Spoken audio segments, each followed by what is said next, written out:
America ఇరాన్తో వాణిజ్యం చేసే దేశాలపై 25% టారిఫ్లు విధించింది.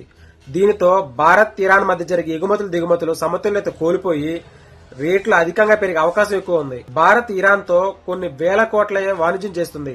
ఇరాన్తో భారత్ సంబంధం వాణిజ్య పరంగానే కాకుండా ఇది ఒక వ్యూహాత్మకమైన ప్రణాళిక.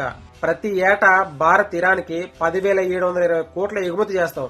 ఇందులో సింహభాగం బాస్మతి బియ్యంది. సుమారు 6,623 కోట్ల రూపాయల విలువైన బాస్మతి బియ్యాన్ని మనం ఇరాన్కి ఎగుమతి చేస్తాం. అమెరికా విధించిన ఈ ఆంక్షల కారణంగా బియ్యం ఎగుమతి నిలిచిపోతే స్వదేశంగా మార్కెట్లో బియ్యం ధరలు పడిపోతాయి. దీని కారణంగా అన్నదాతలు, వ్యాపారస్తులు తీవ్రంగా నష్టపోయే ప్రమాదం ఉంది. అలాగే ఇరాన్ నుంచి భారత్ సుమారు ప్రతి ఏటా 9,205 కోట్ల రూపాయల విలువైన వస్తువుల్ని దిగుమతి చేసుకుంది. ఇందులో ముఖ్యంగా డ్రై ఫ్రూట్స్, రసాయనాలు, గాజు వస్తువులే అధికంగా ఉన్నాయి. ఇప్పుడు ఈ ఆంక్షల కారణంగా వీటి రేట్లు భారతదేశంలో పెరిగే అవకాశం ఎక్కువ ఉంది. అమెరికా విధించిన ఈ ఆంక్షలపైన మీ అభిప్రాయాన్ని కామెంట్ రూపంలో తెలియజేయండి. Thank you for watching.